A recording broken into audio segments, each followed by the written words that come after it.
For decades, the Big Boy has towered above all others.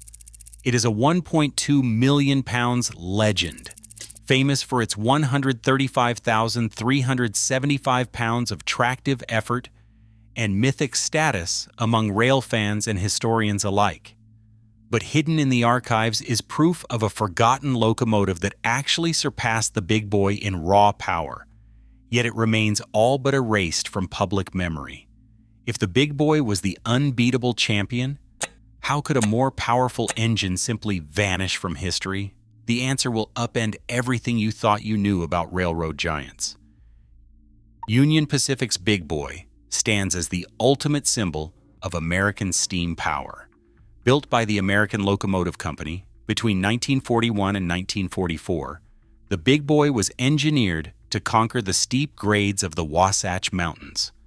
It stretched over 132 feet and tipped the scales at 1.2 million pounds when coupled to its tender. It was not just size that set it apart, it was raw force.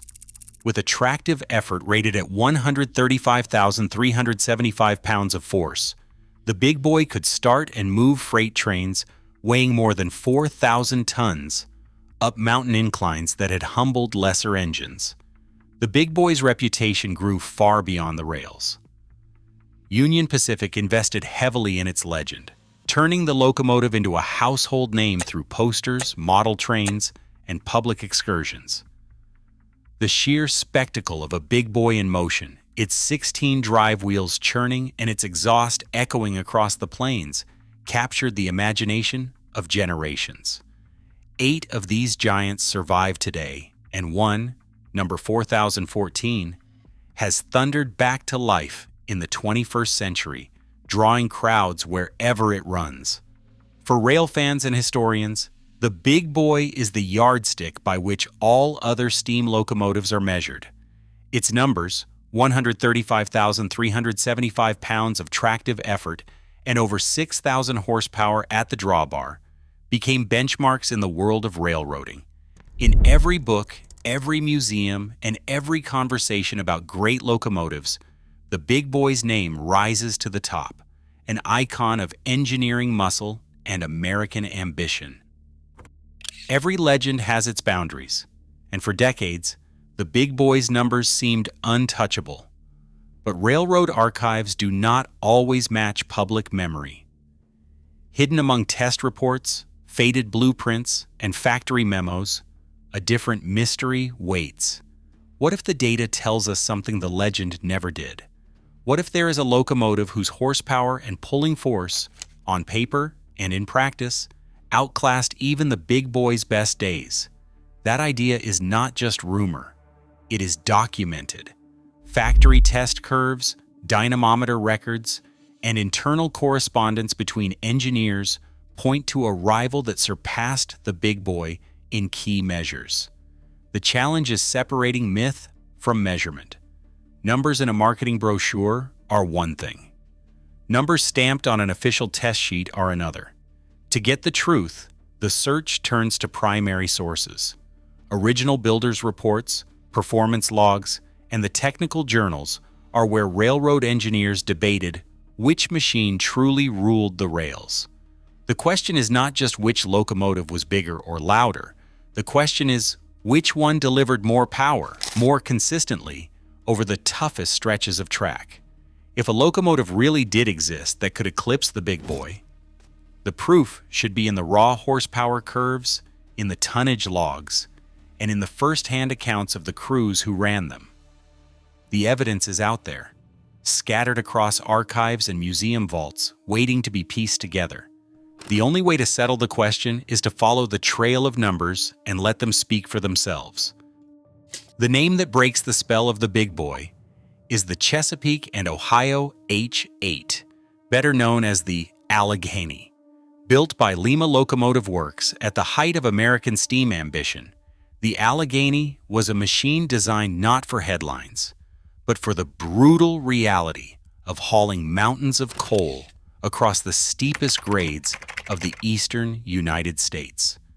Commissioned by the Chesapeake and Ohio Railway in 1941, the Allegheny was the answer to a challenge that demanded more than sheer size.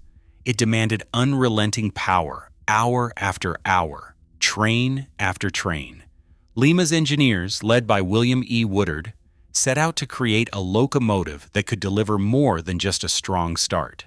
They wanted a machine that could keep thousands of tons rolling at speed, even as the rails pitched skyward through the Allegheny Mountains.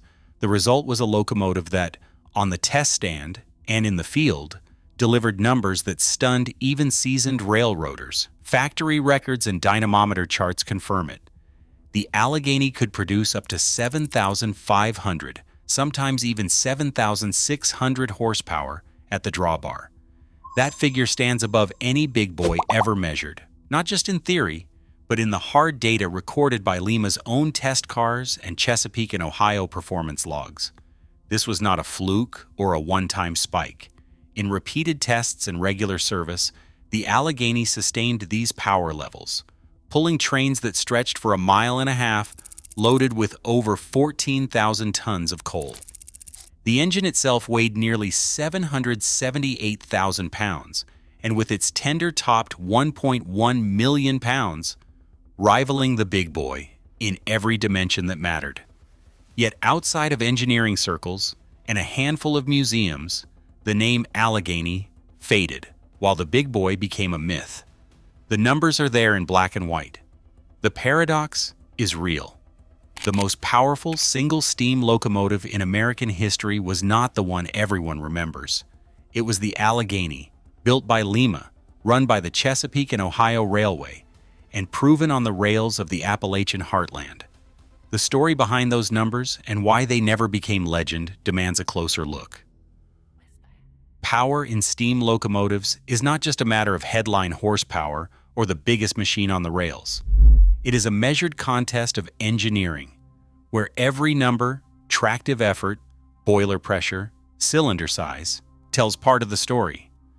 To understand how the Allegheny surpassed the big boy, it is essential to break down what these numbers actually mean.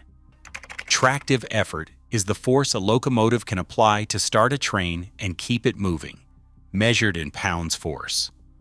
For the Chesapeake and Ohio H8 Allegheny, starting tractive effort ranged from 110,200 to 128,700 pounds force, depending on boiler pressure and adhesion, the grip between steel wheels and rail. By comparison, Big Boy's published figure is 135,375 pounds force, but the real-world difference narrowed in service. The Allegheny's 6 massive driving axles carried over 381,000 pounds, giving it a strong factor of adhesion, crucial for launching heavy coal trains up mountain grades without slipping. Starting power is only part of the equation. Sustained performance depends on how much steam the locomotive can generate and deliver to its cylinders over time. Here, the Allegheny's boiler stands out. With a pressure of 260 pounds per square inch and a firebox area of 135 square feet, it could feed 2 enormous cylinders, each 22.5 inches in diameter with a 33-inch stroke. This combination allowed the Allegheny to produce up to 7,600 horsepower at the drawbar, verified by dynamometer tests, while pulling trains 1.5 miles long at speed. The big boy, with its 300 pounds per square inch boiler and slightly larger cylinders, reached about 6,290 horsepower at the drawbar in official tests, topping out just below the Allegheny's sustained output. Adhesion, boiler size, and cylinder dimensions all work together. A locomotive can only use as much power as its wheels can transfer to the rails. Too much force and the wheels spin uselessly. Too little, and the train stalls on the grade. The Allegheny's design struck a balance, spreading its weight over 12 driving wheels and maximizing steam production, so it could keep heavy loads moving where others would falter. These technical choices, recorded in builders' reports and tested on the rails, set expectations for what the Allegheny could accomplish, explaining why, on paper and in practice, It stands apart from the legends. In the early 1940s, the American appetite for coal rose with the demands of World War II. Factories, power plants, and steel mills across the nation depended on a steady flow of Appalachian coal, much of it moving along the Chesapeake and Ohio Railway's mountain lines. The challenge was steep: longer trains, heavier loads, and relentless grades that punished even the strongest engines. C&O needed a locomotive that could do more than just start a heavy train. It had to keep thousands of tons moving, hour after hour, through the Allegheny Mountains without stalling or slipping. William E. Woodard, Lima Locomotive Works' chief engineer, approached the problem with a different philosophy. Instead of chasing the highest tractive effort for dramatic starts, Woodard focused on horsepower, the ability to maintain speed and power over long distances. He insisted that a locomotive's true test was not a single surge of force, but its capacity to deliver continuous output on real mountain rails. His correspondence from 1940 reveals a clear vision. He wrote that the task is not only to start the load, but to move it swiftly and continuously over the mountain, hour after hour. Coal demand, wartime urgency, and operational efficiency all shaped the Allegheny's design.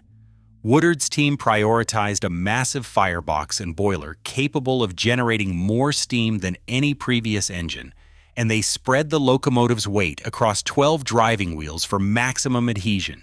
Every design decision reflected a single purpose: to meet the era's industrial hunger with unbroken power, turning necessity into engineering ambition. Lima Locomotive Works approached the Allegheny with a philosophy that favored innovation over convention. The H8's 2666 wheel arrangement was a first in American steam, spreading the locomotive's immense weight across 6 driving axles on each engine set and 2 trailing axles to support the firebox. This design was not just for show. It allowed the Allegheny to handle both the sharp curves and crushing grades of the Appalachian routes without overwhelming the rails. At the heart of the machine sat the largest firebox ever installed on a reciprocating steam locomotive, covering 135 square feet. This firebox could burn through tons of high volatile bituminous coal every hour, feeding a boiler that turned water into steam at 260 pounds per square inch. Mechanical advances touched every part of the engine. The massive boiler was paired with a mechanical stoker, ensuring a steady flow of coal without exhausting the firemen. Feed water heaters recycled exhaust steam, improving efficiency and keeping the boiler primed for peak output. The cast steel engine bed, a Lima specialty, integrated the cylinders and frame into a single, robust unit, reducing flex and wear during mountain service. Every bolt and bearing reflected William E. Woodard's obsession with sustained power, an engine that could generate over 7,000 horsepower at the drawbar and keep it there for miles. These breakthroughs made the Allegheny more than a brute. It was a masterpiece of applied engineering, built to answer the demands of an era that needed more than just muscle from its machines. C&O crews brought the Allegheny's power to the rails in ways that went far beyond test stands or factory claims. In late 1944, locomotive number 1600 faced a challenge few engines could even attempt: a 160-car freight train loaded with more than 10,600 tons of coal, stretching for more than a mile along the main line between Clifton Forge and Charlottesville, Virginia. The grades were not the steepest on the C&O, but the sheer weight left no margin for error. With engineers and company officials watching from the cab and trackside, number 1600 started the train from a standstill, its 12 drivers gripping the rail without a hint of slip. On the ruling grade, the Allegheny kept the massive load moving at an average of 15 miles per hour, sometimes pushing to 25 miles per hour on the level stretches. There were no helpers, no drama, just a steady, relentless pull.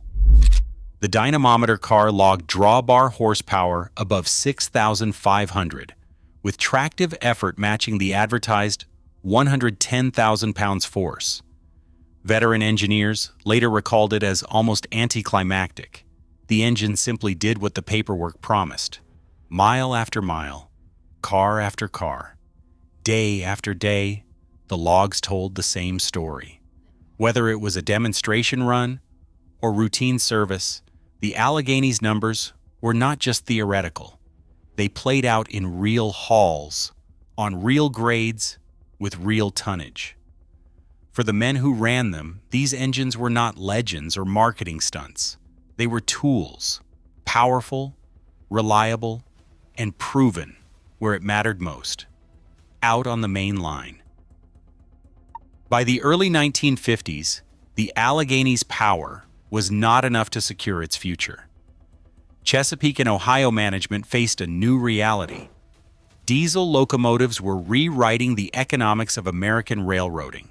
The first wave of EMDF units and Alco road switchers arrived in 1947, and within just a few years, C&O's diesel roster ballooned past 600 units.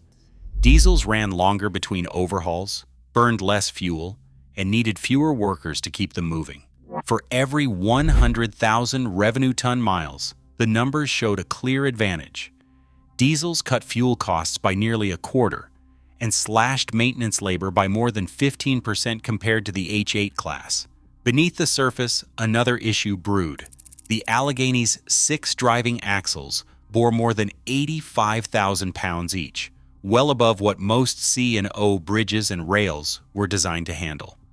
Maintenance memos from the early 1950s document railhead fractures and accelerated track repairs wherever the H8s ran. The cost of upgrading infrastructure to keep up with their weight became hard to justify. By 1956, the last mainline assignments vanished. Most Alleghenys were idled, then scrapped by 1960. In the boardroom, power alone was not enough. The future belonged to lighter, more flexible machines.